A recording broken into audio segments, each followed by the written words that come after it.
Welcome to aspirant booster. ಈ ಒಂದು ಕ್ಲಾಸಲ್ಲಿ ಪೊಲಿಟಿಯ ಸೀರೀಸಲ್ಲಿ DPSPನ ನಾವು ನೋಡ್ತಿದ್ದೀವಿ. DPSP important. ನೀವು UPSC ತಗೊಳ್ಳಿ, KPSC ಎಕ್ಸಾಮಿನೇಷನ್ ತಗೊಳ್ಳಿ, SSC ತಗೊಳ್ಳಿ, ಯಾವುದೇ ಕಾಂಪಿಟೇಟಿವ್ ಎಕ್ಸಾಮಿನೇಷನ್ನ ನೀವು ತಗೊಳ್ಳಿ, we can expect one question from DPSP. ಹಂಗಾಗಿ ಈ ಒಂದು ಕಾನ್ಸೆಪ್ಟ್ ತುಂಬಾ ಇಂಪಾರ್ಟೆಂಟ್ ಆಗುತ್ತೆ. UPSCಲಂತೂ ಮೇನ್ಸಲ್ಲೂ ಇದು ತುಂಬಾ important concept, as well as ಪ್ರಿಲಿಮ್ಸಲ್ಲೂ ಕೂಡ ತುಂಬಾ ಇಂಪಾರ್ಟೆಂಟ್ ರೋಲನ್ನು ಪ್ಲೇ ಮಾಡುವಂಥ ಒಂದು ಟಾಪಿಕ್ ಅಂತಲೇ ಹೇಳ್ಬೋದು. Very important. ಓಕೆ ನೋಡಿ, DPSP ಅನ್ನೋದು we are all know that director principle of state policy. It is one of the guidelines which is given to the state to establish social and economic democracy. ಅಂದರೆ ಏನು, social ಮತ್ತು economic ಡೆಮೋಕ್ರಸಿನ maintain ಮಾಡೋಕ್ಕೆ ಒಂದು guide ಲೈನನ್ನು ಯಾರನ್ನು ಪ್ರೊವೈಡನ್ನು ಮಾಡ್ತಿದೆ, DPSP ನಮಗೆ ಪ್ರೊವೈಡನ್ನು ಮಾಡ್ತಿದೆ. ಈ DPSP ಅನ್ನೋದು ಪಾರ್ಟ್ 4 ಆಫ್ ದಿ ಕಾನ್ಸ್ಟಿಟ್ಯೂಷನಲ್ಲಿ ಮೆನ್ಷನ್ ಆಗಿದೆ. ಆರ್ಟಿಕಲ್ 36ಇಂದ 51ವರೆಗೂ ಕೂಡ ನಾವು DPSP ಆರ್ಟಿಕಲ್ಸ್ನ ನೋಡ್ತಾ ಹೋಗ್ಬೋದು. The point should be noted, it is non justiciable in nature ಅಂತ ಕರಿತೀವಿ. As well as it is one of the very important. It cannot, ಅಂದರೆ ನಾನ್ ಜಸ್ಟಿಫಿಕೇಬಲ್ ಇನ್ ನೇಚರ್ ಅಂದರೆ it is nothing but cannot be enforce in court. ನೋಡಿ, fundamental rights violate ಆದರೆ article 32 ಪ್ರಕಾರ ನಾವು return ಹಾಕ್ತೀವಿ. ಎಲ್ಲಿ? ಸುಪ್ರೀಂ ಕೋರ್ಟ್ಗೆ. Article 226 ಪ್ರಕಾರ ಹೈಕೋರ್ಟ್ಗೆ ನಾವು ರಿಟನ್ನು ಹಾಕ್ಕೊಂಡು ನಾವು ಕ್ವೆಶನನ್ನು ಮಾಡ್ಬೋದು, ನಮ್ಮ ಒಂದು ಫಂಡಮೆಂಟಲ್ ರೈಟ್ಸು ವೈಲೇಟ್ ಆಯ್ತಂತ. ಅದೇ ರೀತಿ ನಾವು DPSPನ ನಾವು ಆ ರೀತಿ ಏನು ಮಾಡಲಿಕ್ಕೆ ಬರೋದಿಲ್ಲ, ಕ್ವೆಶನನ್ನು ಮಾಡಲಿಕ್ಕೆ ಬರೋದಿಲ್ಲ.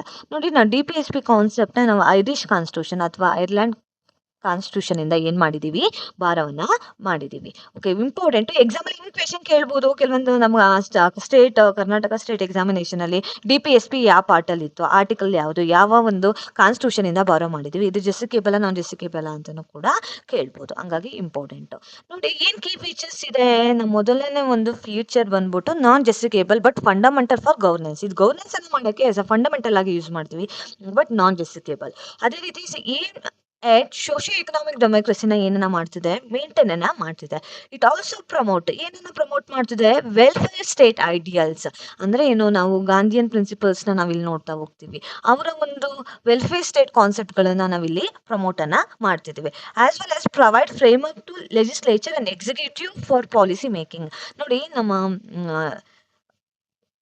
ಎಕನಾಮಿಕಲಿ ವೀಕರ್ ಇರೋರಿಗೆ ನಾವು ಅಪರ್ಚುನಿಟಿನ ಪ್ರೊವೈಡ್ ಮಾಡಬೇಕು ಅಂತ ನಮಗೆ DPSP ಹೇಳುತ್ತೆ. ಅಂದರೆ ಏನು, ಲೆಜಿಸ್ಲೇಚರ್ಗೆ ಮತ್ತು ಎಕ್ಸಿಕ್ಯೂಟಿವ್ಗೆ ಒಂದು ಪಾಲಿಸಿಯನ್ನು ಮಾಡಬೇಕಾದ್ರೆ ಒಂದು ಫ್ರೇಮ್ ವರ್ಕನ್ನು ಯಾರು ಪ್ರೊವೈಡ್ ಮಾಡ್ತಿದೆ, DPSP ನಮ್ಗೆ ಏನು ಮಾಡ್ತಿದೆ, ಪ್ರೊವೈಡನ್ನು ಮಾಡ್ತಿದೆ. ನೋಡಿ, ಟೈಪ್ಸ್ ಅಥವಾ ಕ್ಲಾಸಿಫಿಕೇಶನ್ ಆಫ್ DPSPನ ನಾವು 3 ವೇಸಾಗಿ ಡಿವೈಡನ್ನು ಮಾಡ್ತೀವಿ. ಒಂದು socialistic principle, Gandhian principle, liberal and intellectual principles ಆಗಿ ಡಿವೈಡನ್ನು ಮಾಡ್ತಾ ಹೋಗ್ತೀವಿ. ಈ ಸೋಷಲಿಸ್ಟಿಕ್ ಪ್ರಿನ್ಸಿಪಲ್ಸ್ ಏನು ಹೇಳುತ್ತೆ ಅಂತ ಹೇಳಿದ್ರೆ, establish social economic justice and reduce inequality in wealth, income and status. ಇಲ್ಲಿ ನಾವು ಏನನ್ನ ಮಾಡಬೇಕು, ಏನು ಪ್ರೊವೈಡ್ ಮಾಡಬೇಕು, ಸೋಷಿಯಲ್ ಮತ್ತು ಎಕನಾಮಿಕ್ ಜಸ್ಟಿಸ್ನ ಪ್ರೊವೈಡನ್ನು ಮಾಡಬೇಕು. ಏನಕ್ಕೋಸ್ಕರ? To reduce. ಏನನ್ನು ರೆಡ್ಯೂಸ್ ಮಾಡಬೇಕು? ಇನ್ಇಕ್ವಾಲಿಟಿ ಇನ್ ವೆಲ್ತ್, ಇನ್ಕಮ್ ಆಗಿರ್ಬೋದು, ಸ್ಟೇಟಸ್ ಆಗಿರ್ಬೋದು. ಹಾಗಾಗಿ ಇದೊಂದು ಫಿಲಾಸಫಿನ ನಾವು ಇನ್ಸ್ಪೈರ್ಡ್ ಬೈ ಸೋಷಲಿಸಮ್ ಮತ್ತು ವೆಲ್ಫೇರ್ ಸ್ಟೇಟ್ ಕಾನ್ಸೆಪ್ಟಿಂದ ನಾವು ಏನು ಮಾಡಿದ್ದೀವಿ, ಈ ಸೋಷಲಿಸ್ಟಿಕ್ ಪ್ರಿನ್ಸಿಪಲ್ಸ್ನ ಬಾರೋ ಮಾಡ್ತಾ ಬಂದಿದ್ದೀವಿ. Very important. ಕಾಂಪಿಟೇಟಿವ್ ಎಕ್ಸಾಮ್ಲಿ ಆರ್ಟಿಕಲ್ ಸಮೇತ ಕೇಳ್ತಾ ಹೋಗ್ತಾರೆ. ಸೋಷಲಿಸ್ಟಿಕ್ ಪ್ರಿನ್ಸಿಪಲ್ಸಲ್ಲಿ ಯಾವೆಲ್ಲ ಕಾನ್ಸೆಪ್ಟ್ ಇದೆ ನೋಡ್ತಾ ಹೋಗೋಣ. ಆರ್ಟಿಕಲ್ 38 ಏನು ಹೇಳುತ್ತೆ ಅಂತ ಹೇಳಿದರೆ, promote welfare of people and minimise inequality in income, status and opportunity. ಏನು ಮಾಡಬೇಕು ನಾವಿಲ್ಲಿ ಆರ್ಟಿಕಲ್ 38 ಪ್ರಕಾರ? We have to promote welfare of people. ಏನಕ್ಕೆ ವೆಲ್ಫೇರ್ ಆಫ್ ಪೀಪಲ್ನ ಪ್ರಮೋಟ್ ಮಾಡಬೇಕು? ಏನನ್ನ ಮಿನಿಮೈಸ್ನ ಮಾಡೋಕ್ಕೋಸ್ಕರ? ಇನ್ಇಕ್ವಾಲಿಟಿ ಇನ್ ಇನ್ಕಮ್ ಆಗಿರ್ಬೋದು, ಸ್ಟೇಟಸ್ ಆಗಿರ್ಬೋದು, ಆಪರ್ಚುನಿಟೀಸ್ ಆಗಿರ್ಬೋದು. ಆರ್ಟಿಕಲ್ 39 ಏನನ್ನ ಡೈರೆಕ್ಟನ್ನು ಮಾಡುತ್ತೆ ಅಂದರೆ, advocate livelihood for all citizens ಆಗಿರ್ಬೋದು, equal pay for equal work. ಈಗ ಮೆನ್ಗೆ ಮತ್ತು ವುಮೆನ್ಗೆ ಇವತ್ತು ಕೂಡ ವಿಲೇಜಸ್ನಲ್ಲಿ ನೋಡಿದ್ರೆ there is a discrimination of ಪೇಮೆಂಟಲ್ಲಿ ಡಿಸ್ಕ್ರಿಮಿನೇಷನ್ಸ್ ಇರುತ್ತೆ. ಮೆನ್ ವರ್ಕರ್ಸ್ಗೆ ಜಾಸ್ತಿ, ಫೀಮೇಲ್ ವರ್ಕರ್ಸ್ಗೆ ಪೇಮೆಂಟು ಕಡಿಮೆ ಇರುತ್ತೆ. ಬಟ್ ನಮ್ಮ ಆರ್ಟಿಕಲ್ 39 ಹೇಳ್ತಿದೆ, equal pay for work for there is no discrimination. Men ಮತ್ತು ವುಮನ್ಗೆ ಈಕ್ವಲ್ ಪೇಯನ್ನು ಮಾಡಬೇಕು ಅಂತ. ನೆಕ್ಸ್ಟ್ ಏನು, protection of child and youth from ಎಕ್ಸ್ಪ್ಲೋಟೇಷನ್ನ ಯೂತ್ ಮತ್ತು ಚಿಲ್ಡ್ರನ್ನಿಂದ ಏನು ಮಾಡಬೇಕು, ಪ್ರೊಟೆಕ್ಷನನ್ನು ಮಾಡಬೇಕು. Distribution of material resources for common good ಅಂತ. ಅಂದರೆ ಏನು, ನಾವು ಕಾಮನ್ ಮೆಟೀರಿಯಲ್ ರಿಸೋರ್ಸಸ್ನ ಪ್ರಾಪರಾಗಿ ಏನು ಮಾಡಬೇಕು, ಡಿಸ್ಟ್ರಿಬ್ಯೂಟನ್ನು ಮಾಡಬೇಕು. ಇಷ್ಟು ಕೂಡ ಆರ್ಟಿಕಲ್ 39 ಒಳಗಡೆ ಬರುತ್ತೆ. ನೆಕ್ಸ್ಟ್ ಅಮೆಂಡ್ಮೆಂಟನ್ನು ಮಾಡಿ ಆರ್ಟಿಕಲ್ 39 ಏನು ಆ್ಯಡ್ ಮಾಡಿದ್ದಾರೆ, ಏನು article 39A, free legal aid to ensure justice is not denied due to economic and other disability. ಈಗ ಎಕನಾಮಿಕಲಿ ಪೂವರ್ ಇರೋರಿಗೆ ಮತ್ತು ಡಿಸೆಬಿಲಿಟಿ ಪೀಪಲ್ಗೆ ಅವರಿಗೆ ಫ್ರೀಯಾಗಿ ಲೀಗಲ್ ಸರ್ವಿಸಸ್ನ ಪ್ರೊವೈಡನ್ನು ಮಾಡಬೇಕು. ಯಾಕೆಂದರೆ ಅವರಿಗೆ ಲೀಗಲ್ ಸರ್ವಿಸಸ್ನ ಕರೆಕ್ಟಾಗಿ ಪ್ರೊವೈಡ್ ಮಾಡಲಿಲ್ಲ ಅಂದರೆ ಅವರಿಗೆ ಜಸ್ಟಿಸ್ ಅನ್ನೋದು ಸಿಗೋದಿಲ್ಲ. ಹಾಗಾಗಿ ಆರ್ಟಿಕಲ್ 39A ಅಮೆಂಡ್ಮೆಂಟನ್ನು ಮಾಡಿ ಆ್ಯಡನ್ನು ಮಾಡಿದ್ದೀವಿ. ನೆಕ್ಸ್ಟ್ ಏನು ಆರ್ಟಿಕಲ್ 41. ಆರ್ಟಿಕಲ್ 41 ಏನು ಹೇಳುತ್ತೆ ಅಂದರೆ right to work, education and public assistance in certain cases like unemployment, old age.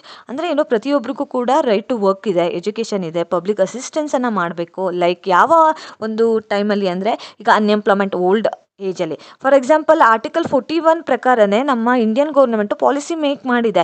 For example unemployment problem remove ಮಾಡೋಕ್ಕೋಸ್ಕರ MG ನರೇಗಾ ಪ್ರೋಗ್ರಾಮನ್ನು ಏನು ಮಾಡ್ತಿದೆ, ಇಂಟ್ರಡ್ಯೂಸನ್ನು ಮಾಡಿದೆ. ಅದೇ ರೀತಿ ಓಲ್ಡ್ ಏಜ್ ಅವ್ರಿಗೆ ಪೆನ್ಷನ್ ಸ್ಕೀಮ್ಸ್ಗಳನ್ನು ಕೊಟ್ಟಿರೋದನ್ನು ನಾವಿಲ್ಲಿ ನೋಡ್ತಾ ಹೋಗ್ಬೋದು. ಅದೇ ರೀತಿ ನೋಡಿ on the basis of DPSP the government is also making policies.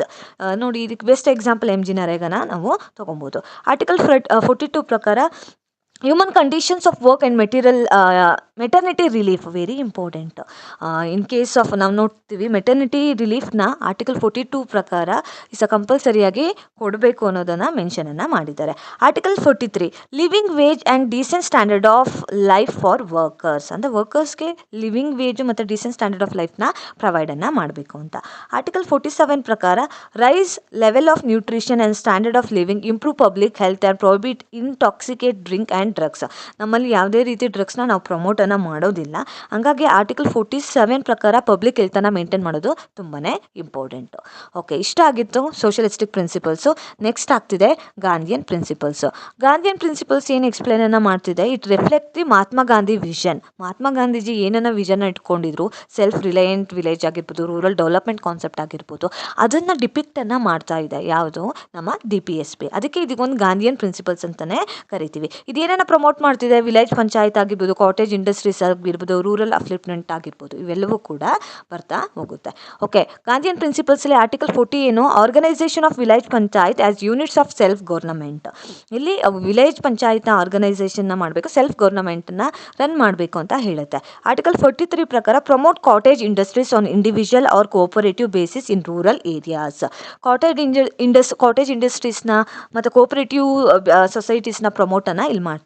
ನೋಡಿ ಇದ್ರ ಬೇಸಿಸ್ಸೇ ರೀಸೆಂಟಾಗಿ 97th ಅಮೆಂಡ್ಮೆಂಟನ್ನು ಮಾಡಿ 2011 ಆರ್ಟಿಕಲ್ 43B ಆ್ಯಡನ್ನು ಮಾಡಿದ್ದೀವಿ. That is related to cooperative societies.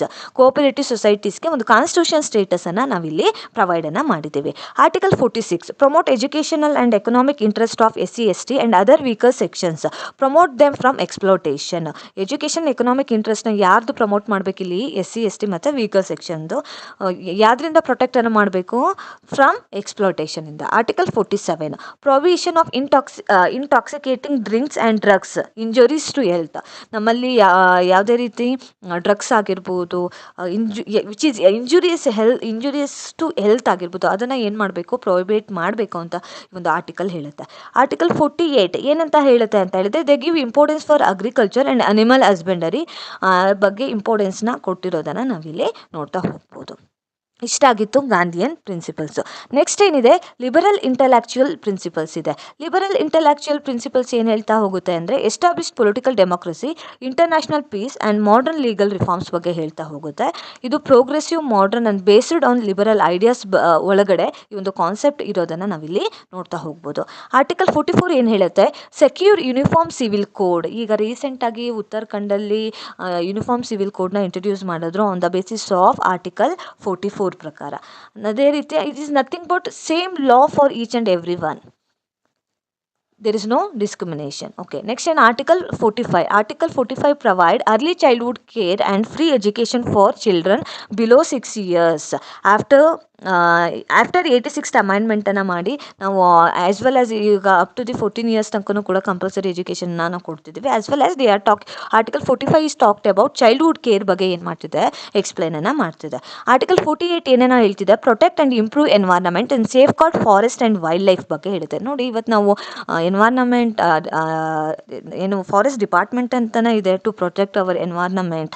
ಹಾಗಾಗಿ ಇದು already they are mentioned in article 48. ನಮ್ಮ ಎನ್ವೈರ್ನಮೆಂಟ್ನ ಮತ್ತು ನಮ್ಮ ಫಾರೆಸ್ಟ್ನ ವೈಲ್ಡ್ ಲೈಫ್ನ ಪ್ರೊಟೆಕ್ಟನ್ನು ಮಾಡಬೇಕು ಅಂತ ಏನು ಮಾಡಿದ್ದಾರೆ, ಮೆನ್ಷನ್ನ ಮಾಡಿದ್ದಾರೆ.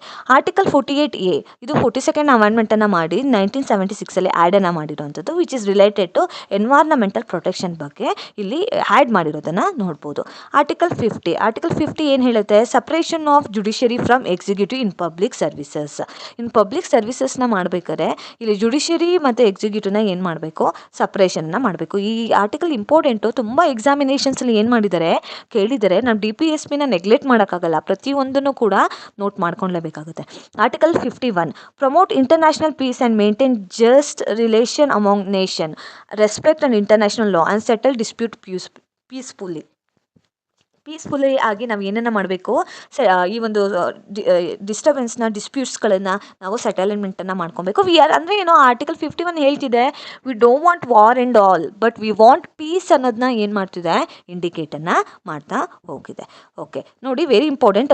DPSP ಒಳಗಡೆ ಯಾವೆಲ್ಲ ಒಂದು ಅಮೆಂಡ್ಮೆಂಟನ್ನು ಮಾಡಿ ಯಾವೆಲ್ಲ ವರ್ಡನ್ನು ಆ್ಯಡ್ ಮಾಡಿದ್ದೀವಿ ಅಂತ ಆಲ್ಮೋಸ್ಟ್ ಎಲ್ಲ ಎಕ್ಸಾಮಲ್ಲಿ ಕೇಳಿದ್ದಾರೆ, ನೋಟ್ ಮಾಡ್ಕೊಳ್ಳಿ. Article 39A free legal aid ಬಗ್ಗೆ ಎಕ್ಸ್ಪ್ಲೇನನ್ನು ಮಾಡಿದೆ. Article 43A participation of workers in management and industry. Already ಒಂದು ಬಂದಿದೆ questions, previous year question paper UPSC ನೋಡಿದ್ರೆ, ಅದರ್ ಕಾಂಪಿಟೇಟಿವ್ ಎಕ್ಸಾಮಿನೇಷನ್ಸಲ್ಲಿ ನಾವು ನೋಡಿದ್ರೆ ಈ ಕ್ವೆಶನ್ಸ್ ಬಂದಿದೆ. ಹಾಗಾಗಿ ಇದು ಇಂಪಾರ್ಟೆಂಟಾಗಿ ನೀವು ನೋಡ್ಕೊಳ್ಳೇಬೇಕಾಗಿರುವಂಥದ್ದು. Next article 48A environmental protection ಬಗ್ಗೆ ಏನು ಮಾಡ್ತಿದೆ, ಎಕ್ಸ್ಪ್ಲೇನನ್ನು ಮಾಡ್ತಾ ಇದೆ. Okay, 97th amendment 2011 very important. 43Bಯನ್ನು ಆ್ಯಡ್ ಮಾಡಿ ಕೋಆಪರೇಟಿವ್ ಸೊಸೈಟೀಸ್ನ ನಾವು ಏನು ಮಾಡ್ತಿದ್ದೀವಿ, ಆ್ಯಡನ್ನು ಮಾಡ್ತಿದ್ವಿ. ನೋಡಿ, the key point should be remember. ಏನು ಸೋಷಲಿಸ್ಟ್ ಅಂದರೆ ಯಾವುದಕ್ಕೆ ಸಂಬಂಧಪಟ್ಟಿದೆ, ನೆನಪಲ್ಲಿ ಇಟ್ಕೊಳ್ಳಿ, ಕನ್ಫ್ಯೂಷನ್ ಆಗುತ್ತೆ ಆಪ್ಷನ್ ಕೊಟ್ಟಾಗ ಎಕ್ಸಾಮಿನೇಷನಲ್ಲಿ ಸೊಲ್ಯೂಷನ್ ಮಾಡಬೇಕಾದ್ರೆ. Economic and social justice, welfare state ಬಗ್ಗೆ ಏನು ಮಾಡ್ತಿದೆ, ಸೋಷಲಿಸ್ಟಿಕ್ ಅಂದರೆ ಈ ವರ್ಡ್ ನೆನಪಿಗೆ ನಮಗೆ ಬರಬೇಕು. ಯಾವ್ದು ರಿಲೇಟೆಡ್ ಇದೆ, ಎಕನಾಮಿಕ್ ಆ್ಯಂಡ್ ಸೋಷಿಯಲ್ ಜಸ್ಟಿಸ್ ಬಗ್ಗೆ. ಗಾಂಧಿಯನ್ ಬಗ್ಗೆ ಬಂದರೆ village and rural development, SC ST welfare ಬಗ್ಗೆ ಎಕ್ಸ್ಪ್ಲೇನನ್ನು ಮಾಡ್ತಿದೆ. ಲಿಬರಲ್ ಇಂಟೆಲೆಕ್ಚುಯಲ್ ಬಗ್ಗೆ ಮಾಡರ್ನ್ ಪ್ರೋಗ್ರೆಸ್ ರಿಫಾರ್ಮ್ಸ್ ಮತ್ತು ಇಂಟರ್ನ್ಯಾಷನಲ್ ಪೀಸ್ ಬಗ್ಗೆ ಏನು ಮಾಡ್ತಿದೆ, ಎಕ್ಸ್ಪ್ಲೇನನ್ನು ಮಾಡ್ತಿದೆ ಅಂತ. ಓಕೆ, ನಮ್ಗೆ ಗೊತ್ತಿದೆ ಯಾವುದೆಲ್ಲ ಅಮೆಂಡ್ಮೆಂಟ್ ಆಗಿದೆ, ಯಾವುದಕ್ಕೆ ಸಂಬಂಧಪಟ್ಟಂಗೆ, ಎನ್ವೈರ್ನಮೆಂಟಲ್ಗೆ, ವರ್ಕರ್ಗೆ ಮತ್ತು ಕೋಆಪರೇಟಿವ್ ಸೊಸೈಟಿಗೆ ಸಂಬಂಧಪಟ್ಟಂಗೆ ಏನಾಗಿದೆ, ಎನ್ವೈರ್ನಮೆಂಟ್ ಬಗ್ಗೆ ಅಂದರೆ ಅಮೆಂಡ್ಮೆಂಟ್ಗೆ ಸಂಬಂಧಪಟ್ಟ ಇವೆಲ್ಲ ಇದ್ರ ಸಂಬಂಧಪಟ್ಟಂಗೆ ಅಮೆಂಡ್ಮೆಂಟ್ಗಳಾಗಿದೆ ಅಂತ. ನೋಡಿ, ತುಂಬಾ ಇಂಪಾರ್ಟೆಂಟು ಈ ಕೀ ಪಾಯಿಂಟ್ಸ್ ರಿಮೆಂಬರ್ ಅಂತ ಹಾಕಿರೋದು, ಬಿಕಾಸ್ ಇದ್ರ ಬೇಸಿಸೇ ಎಷ್ಟೋ ಕ್ವೆಶನ್ಸ್ನ ನಾವು ಏನು ಮಾಡ್ಬೋದು, ಎಲಿಮಿನೇಟನ್ನು ಮಾಡ್ತಾ ಹೋಗ್ಬೋದು. ಇಂಪಾರ್ಟೆಂಟು, ನೋಟನ್ನು ಮಾಡ್ಕೊಳ್ಳಿ, ವೆರಿ ಇಂಪಾರ್ಟೆಂಟ್. UPSC ಅಂತ ಎಕ್ಸಾಮಿನೇಷನ್ಸು ಬಂದಾಗ the cases played very important role. ಹಂಗಾಗಿ which is related to DPSP. ನೋಡೋಣ ಯಾವುದೆಲ್ಲ ಕೇಸಸ್ಸು ಇದೆ ಅಂತ. ತುಂಬ ಅಡ್ವಾನ್ಸ್ ಆಗಿ ಕಾಂಪಿಟೇಟಿವ್ ಎಕ್ಸಾಮ್ಸಲ್ಲಿ ಕೇಳ್ತಾರೆ, ಹಾಗಾಗಿ ಈ ಕೇಸಸ್ಗಳನ್ನು ಕೂಡ ನೋಡ್ತಾ ಹೋಗಿ. Champakam and Dorairajan case versus state government of Madras government ನಡುವೆ ಒಂದು ಕೇಸ್ ನಡೆಯುತ್ತೆ. That is nothing but Dorairajan ಏನು belongs to Brahmin, but is unable to get the admission for medical because he also took very good marks ತೊಗೊಂಡಿದ್ರು ಕೂಡ ಅವರಿಗೆ ಸಿಕ್ಕಿರಲಿಲ್ಲ. Because 1927 ಒಂದು reservation act ಪ್ರಕಾರ SC STಗಳಿಗೆ ರಿಸರ್ವೇಷನ್ಗಳನ್ನು ಕೊಟ್ಟಿರ್ತಾರೆ, ಇವರಿಗೆ ಸೀಟ್ ಸಿಕ್ಕಿರಲ್ಲ. ಹಂಗಾಗಿ ಆರ್ಟಿಕಲ್ 15 ಮತ್ತು 16 ವೈಲೇಟ್ ಆಗಿದೆ. There is no discrimination on the basis of caste ಅಂತ ಹೇಳುತ್ತೆ ಆರ್ಟಿಕಲ್ 15. ಹಂಗಾಗಿ ನನ್ನ ಒಂದು ಫಂಡಮೆಂಟಲ್ ರೈಟ್ಸ್ ವೈಲೇಟ್ ಆಗಿದೆ ಅಂತ ಚಂಪಾಕರಂ ಆ್ಯಂಡ್ ದೊರೆಯರಾಜನ್ ಏನು ಮಾಡ್ತಾರೆ, ಕೇಸನ್ನು ಹಾಕ್ತಾರೆ. ಅದು ಸುಪ್ರೀಂ ಕೋರ್ಟ್ಗೆ ತಲುಪುತ್ತೆ. ಆ ಸುಪ್ರೀಂ ಕೋರ್ಟ್ ಏನಂತ ಹೇಳುತ್ತೆ ಅಂತ ಹೇಳಿದ್ರೆ, the fundamental right prevail over DPSP. ಅಂದರೆ ಏನು, DPSPಗಿಂತನೂ ಕೂಡ ಫಂಡಮೆಂಟಲ್ ರೈಟ್ಸ್ ಏನು ತುಂಬ ಇಂಪಾರ್ಟೆಂಟು, ಅದೇ ಮೇನು ಅಂತ ಏನು ಮಾಡುತ್ತೆ ಹೇಳಿ ಕಳಿಸುತ್ತೆ. ಹಂಗಾಗಿ ದೊರೆಯರಾಜನ್ ಆ ಒಂದು ಕೇಸನ್ನು ವಿನ್ ಆಗ್ತಾರೆ. ಅದೇ ಈ ಒಂದು ಕೇಸ್ ಆದ ತಕ್ಷಣ ಏನಾಗುತ್ತೆ ಅಂದರೆ, ನಮ್ಮ ಗೌರ್ನಮೆಂಟು ಏನನ್ನು ಮಾಡ್ತಾವೆ ಅಂದರೆ, ಫಸ್ಟ್ ಅಮೆಂಡ್ಮೆಂಟನ್ನು ಮಾಡಿ ಆರ್ಟಿಕಲ್ 15 ಏನು ಮಾಡ್ತಾರೆ, ಅಮೆಂಡ್ಮೆಂಟನ್ನು ಮಾಡ್ತಾರೆ. ಆರ್ಟಿಕಲ್ 15 ಅಮೆಂಡ್ಮೆಂಟನ್ನು ಮಾಡಿ ನಾವು ರಿಸರ್ವೇಷನನ್ನು ಕೊಡ್ತೀವಿ. ಯಾವ ರಿಸರ್ವೇಷನ್ ಇದು, ಪಾಸಿಟಿವ್ ರಿಸರ್ವೇಷನನ್ನು ಕೊಡ್ತೀವಿ ಅಂತ ಅಮೆಂಡ್ಮೆಂಟನ್ನು ಮಾಡಿ ಚೇಂಜನ್ನು ಮಾಡ್ತಾರೆ. ಅದಾದಮೇಲೆ ಬರುವಂಥದ್ದು ಗೋಲಕ್ನಾಥ್ ಕೇಸು. ಈ ಗೋಲಕ್ನಾಥ್ ಕೇಸಲ್ಲಿ ಏನಾಗುತ್ತೆ ಅಂದರೆ, reiterated parliament cannot amend fundamental rights to implement DPSPನ ಇಂಪ್ಲಿಮೆಂಟ್ ಮಾಡೋಕ್ಕೋಸ್ಕರ ನಾವು ಫಂಡಮೆಂಟಲ್ ರೈಟ್ಸ್ನ ಪಾರ್ಲಿಮೆಂಟ್ ಏನು ಮಾಡೋಕ್ಕಾಗಲ್ಲ, ಅಮೆಂಡನ್ನು ಮಾಡೋಕ್ಕಾಗಲ್ಲ ಅಂತ ಏನು ಮಾಡ್ತಾರೆ, ರೀಟ್ರೀಟನ್ನು ಮಾಡಿರೋದನ್ನು ನೋಡ್ಬೋದು. Next very important, Kesavananda Bharati case. 1973 ಏನಾಗುತ್ತೆ ಅಂದರೆ, they introduce the basic structure doctrine ಇಂಟ್ರೊಡ್ಯೂಸನ್ನು ಮಾಡ್ತಾರೆ. ಅವ್ರು ಹೇಳ್ತಾರೆ ಏನಂತ, parliament can amend fundamental rights to implement DPSP but cannot destroy basic basic structure. ಏನು ಮಾಡ್ಬೋದು ಪಾರ್ಲಿಮೆಂಟು ಫಂಡಮೆಂಟಲ್ ರೈಟ್ಸ್ನ ಅಮೆಂಡ್ ಮಾಡ್ಬೋದು, ಏನಕ್ಕೋಸ್ಕರ to implement DPSP but cannot destroy the basic structure ಅಂತ ಹೇಳ್ತಾರೆ. ಆದರೆ very important case Minerva Mill case ತುಂಬಾ important. ಯಾಕೆಂದರೆ ಮಿನ್ರಾವಾ ಮಿಲ್ ಅನ್ನೋದು ಇದು ಬೆಂಗಳೂರು ಬೇಸ್ಡ್ ಒಂದು ಟೆಕ್ಸ್ಟೈಲ್ ಇಂಡಸ್ಟ್ರಿ ಆಗಿರುತ್ತೆ.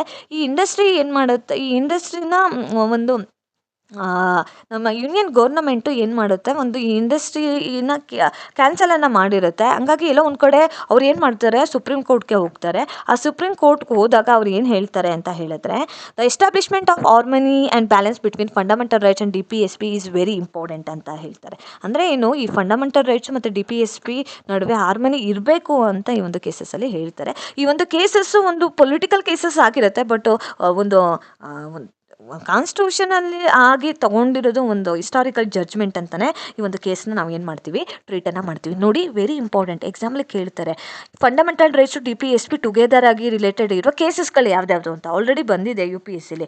ನೋಡಿ, Champakam case fundamental rights to DPSP related case ಆಗಿದೆ. ಅದೇ ರೀತಿ Golaknath case, even as well as Kesavananda Bharati case, Minerva Mill case, ಇವೆಲ್ಲವೂ ಕೂಡ DPSP ಮತ್ತು ಫಂಡಮೆಂಟಲ್ ರೈಟ್ಸ್ ರಿಲೇಟೆಡ್ ಆಗಿರುವಂಥ ಕೇಸಸ್ ಆಗಿದೆ. ಆಲ್ರೆಡಿ ಬಂದಿದೆ, ಇಂಪಾರ್ಟೆಂಟು. ಈ ಕೇಸಸ್ಗಳನ್ನು ನೋಡ್ಕೊಳ್ಳಿ. Okay, very important. ಫೈನಲಿ ನಾವು ರಿಲೇಷನ್ಶಿಪ್ನ ನೋಡೋದಾದರೆ ಫಂಡಮೆಂಟಲ್ ರೈಟ್ಸು ಮತ್ತು DPSPಗೆ ಡಿಫ್ರೆನ್ಸಸ್ನ ನೋಡೋದಾದರೆ ಏನೆಲ್ಲ ಡಿಫ್ರೆನ್ಸಸ್ ಇದೆ. ಫಂಡಮೆಂಟಲ್ ರೈಟ್ಸ್ ಜಸ್ಟಿಕೇಬಲ್, DPSP ನಾನ್ ಜಸ್ಟಿಕೇಬಲ್. ಫಂಡಮೆಂಟಲ್ ರೈಟ್ಸ್ ವೈಲೇಟ್ ಆದರೆ ಆರ್ಟಿಕಲ್ 32 ಪ್ರಕಾರ ನಾವು ಏನು ಹೋಗ್ಬೋದು, ಸುಪ್ರೀಂ ಕೋರ್ಟ್ ಹೋಗ್ಬೋದು. ಆರ್ಟಿಕಲ್ 266 ಪ್ರಕಾರ ನಾವು ಹೈಕೋರ್ಟ್ಗೆ ಹೋಗ್ಬೋದು. ಬಟ್ DPSP ವೈಲೇಟ್ ಆದರೆ ನಾವು ಹೋಗ್ಲಿಕ್ಕಾಗೋದಿಲ್ಲ. ಫಂಡಮೆಂಟಲ್ ರೈಟ್ಸ್ ಎನ್ಶೂರ್ ಪೊಲಿಟಿಕಲ್ ಡೆಮೋಕ್ರಸಿನ ಏನು ಮಾಡುತ್ತೆ, ಎನ್ಶೂರನ್ನು ಮಾಡುತ್ತೆ. ವೆರಿ ಇಂಪಾರ್ಟೆಂಟ್ ಆಗಿ DPSP played very important role to frame the policies ಅಂತಲೇ ಹೇಳ್ಬೋದು. ನಮ್ಮ ಲೆಜಿಸ್ಲೇಚರ್ಗಾಗಲಿ ನಮ್ಮ ಎಕ್ಸಿಕ್ಯೂಟಿವ್ಗಾಗಲಿ ಒಂದು ಪಾಲಿಸಿ ಮೇಕಿಂಗ್ ಮಾಡೋಕ್ಕೆ ಒಂದು ರೋಡ್ ಮ್ಯಾಪ್ ಅಂತಲೇ ಕರಿಬೋದು. ಹಾಗಾಗಿ ವೆರಿ ಇಂಪಾರ್ಟೆಂಟ್ ಏನು ನಮ್ಮ DPSP. It is a moral support to the government. ಮತ್ತು ಪಾಲಿಸಿ ಮೇಕಿಂಗ್ಗೆ ಆಗಲೇ ಹೇಳ್ದಂಗೆ ಇಂಪಾರ್ಟೆಂಟ್ ಅಂತಲೇ ಹೇಳ್ಬೋದು. As well as it protect the ಒಂದು ಮೋರಲ್ ವ್ಯಾಲ್ಯೂಸ್ನ ಪ್ರೊಟೆಕ್ಟನ್ನು ಮಾಡುತ್ತೆ. ಇದು ಜಸ್ಟಿಸ್ನ ಕೊಡುತ್ತೆ, ಈಕ್ವಾಲಿಟಿನ ಫೆಟರ್ನಿಟಿನ ಏನು ಮಾಡುತ್ತೆ, ಮೇಂಟೈನನ್ನು ಮಾಡುತ್ತೆ. ಇಟ್ ಈಸ್ ಅ ಗೈಡ್ ಅಂತಲೇ ಕರಿಬೋದು. ಇಸ್ ಅ ಲಾ ಮೇಕಿಂಗ್ ಪ್ರೋಸೆಸ್ಗೆ. As well as it played very important role. ಇದು ಯಾಕೆಂದರೆ ಇದು DPSP ಏನನ್ನು ಪ್ರಮೋಟ್ ಮಾಡುತ್ತೆ, ದ ವೆಲ್ಫೇರ್ ಸ್ಟೇಟ್ ಕಾನ್ಸೆಪ್ಟ್ನ ಏನು ಮಾಡ್ತಾ ಹೋಗುತ್ತೆ, ಪ್ರಮೋಟನ್ನು ಮಾಡ್ತಾ ಹೋಗುತ್ತೆ. ಹಾಗಾಗಿ DPSP played very important roll. ನೋಡಿ, ನಾನು ಆಲ್ಮೋಸ್ಟ್ DPSP ಇಂಟ್ರಡಕ್ಷನಿಂದ ಹಿಡಿದು ಆರ್ಟಿಕಲಿಂದ ಹಿಡಿದು ಫೀಚರ್ಸಿಂದ ಹಿಡಿದು ಕ್ಲಾಸಿಫಿಕೇಷನ್ ವಿತ್ ಆರ್ಟಿಕಲ್ಸಿಂದ ಹಿಡಿದು ವೆರಿ ಇಂಪಾರ್ಟೆಂಟ್ ಆಗಿ ಅಮೈಂಡ್ಮೆಂಟ್ ಏನೆಲ್ಲ ಆಗಿದೆ DPSPದು, as well as key points to remember ಆಗಿರ್ಬೋದು. ಅದಾದಮೇಲೆ ಸುಪ್ರೀಂ ಕೋರ್ಟ್ ಕೇಸಸ್ ಆಗಿರ್ಬೋದು. ಇವೆಲ್ಲದನ್ನು ಕೂಡ ನಾವು ಏನು ಮಾಡ್ತಾ ಹೋಗಿದ್ದೀವಿ, ಎಕ್ಸ್ಪ್ಲೇನನ್ನು ಮಾಡ್ತಾ ಹೋಗಿದ್ದೀವಿ. Specially cases are very important. Advanced ಆಗಿ ಕಾಂಪಿಟೇಟಿವ್ ಎಕ್ಸಾಮಿನೇಷನಲ್ಲಿ ಕೇಳ್ತಿದ್ದಾರೆ. ಹಾಗಾಗಿ ನೋಟನ್ನು ಮಾಡ್ಕೊಳ್ಳಿ. ಆ್ಯಸ್ ವೆಲ್ ಆ್ಯಸ್ ತುಂಬಾ ಇಂಪಾರ್ಟೆಂಟ್ ಅಂತ ಕಾನ್ಸೆಪ್ಟು ನಿಮ್ಮ ಫ್ರೆಂಡ್ಸ್ಗಳಿಗೂ ಕೂಡ ಶೇರ್ ಮಾಡಿ. ಹಾಗಾಗಿ ಈ ಒಂದು ಕ್ಲಾಸಸ್ಸು ಲಾಸ್ಟ್ ಮಿನಿಟ್ ರಿವಿಷನ್ಗೆ ತುಂಬಾ ಇಂಪಾರ್ಟೆಂಟ್ ರೋಲನ್ನು ಪ್ಲೇ ಮಾಡುತ್ತೆ. ಆಲ್ಮೋಸ್ಟ್ ನಾನು ಎಲ್ಲದನ್ನು ಕೂಡ ಆರ್ಟಿಕಲಿಂದ ಹಿಡಿದು ಕೇಸಸ್ವರೆಗೂ ಕೂಡ ಕವರನ್ನು ಮಾಡಿದ್ದೀನಿ. ಹಾಗಾಗಿ ಆದಷ್ಟು ನೀವು ಆರ್ಟಿಕಲ್ಸ್ನ ಮೆಮರೈಸನ್ನು ಮಾಡಿ ಅರ್ಥ ಮಾಡ್ಕೊಳ್ಳಿ ಕಾನ್ಸೆಪ್ಟ್ನ. ಖಂಡಿತ DPSP ರಿಲೇಟೆಡ್ ಯಾವುದೇ ಕ್ವೆಶನ್ಸ್ ಬಂದರೂ ಕೂಡ ಕ್ಲಾಸಿಂದ ನೀವು ಏನು ಮಾಡ್ಬೋದು, ಕ್ವೆಶನ್ಸ್ಗೆ ಸೊಲ್ಯೂಷನನ್ನು ಮಾಡ್ಬೋದು. Thank you.